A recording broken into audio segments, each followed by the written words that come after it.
नमस्कार दोस्तों, मैं आपका दोस्त Ishwaranand MP Satna YouTube channel लेकर के आया हूँ एक बार फिर से।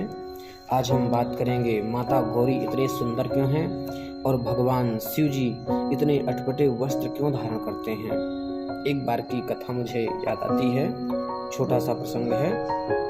एक बार गणेश भगवान जाते हैं भगवान शिव जी के पास और उनसे बोलते हैं कि पिताजी, आप ये गले पे मुंडमाला क्यों धारण किए रहते हैं, भस्म क्यों लगा करके रहते हैं और जटाओं को बांध करके क्यों रहते हैं। मैं आपका सुंदर स्वरूप देखना चाहता हूँ।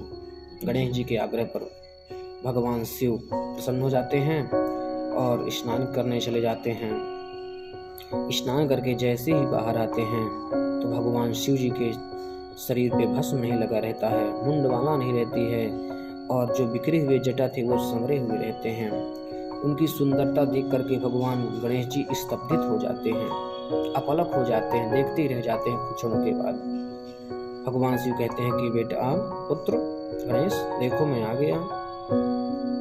उस समय भगवान शिव जी की सुंदरता इतनी ज्यादा थी, इतना ज्यादा अच्छे लग रहे थे भगवान शिव कि करोड़ों कामदेव भी उनके सामने फीके पड़ रहे थे। गंधर्व, यक्ष, नाग और भगवान शिव के जो शिवगण थे वो सब जो है देख करके स्तब्धित हो रहे थे और अंदर आनंदित हो रहे थे कि कितने सुंदर हमारे भगवान हैं, कितने सुंदर हमारे इष्ट हैं।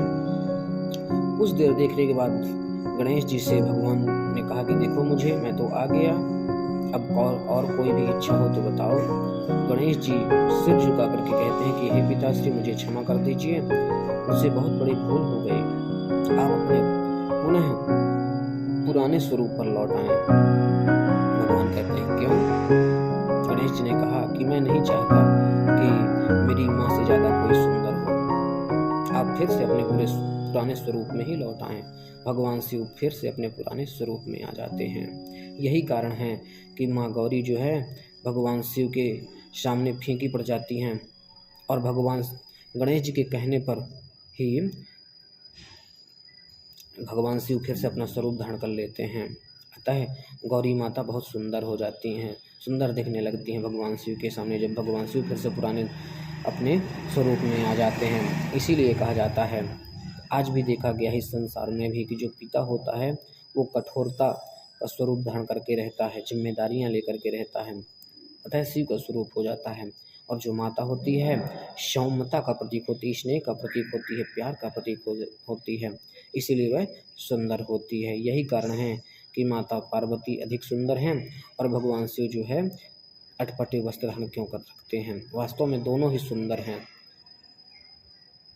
यह जो कहानी है शिव जी की और पार्वती जी की और गणेश जी की जो कहानी है, तीनों ने जो संदेश दिया है इस कथा के माध्यम से शिव पुराण में। अतः ये कहानी यदि आपको पसंद आए, अच्छी लगे तो मेरी चैनल को आप सब्सक्राइब करें, कमेंट्स करें, लाइक करें, क्योंकि कहानी के बाद जो आपका लाइक मिलेगा वही तो हमारी कहानी का एक फल कहलाता है। धन्यवाद। मैं ईश्वरानंद विदा लेता हूँ। जय श्री राधे, जय माता काली की।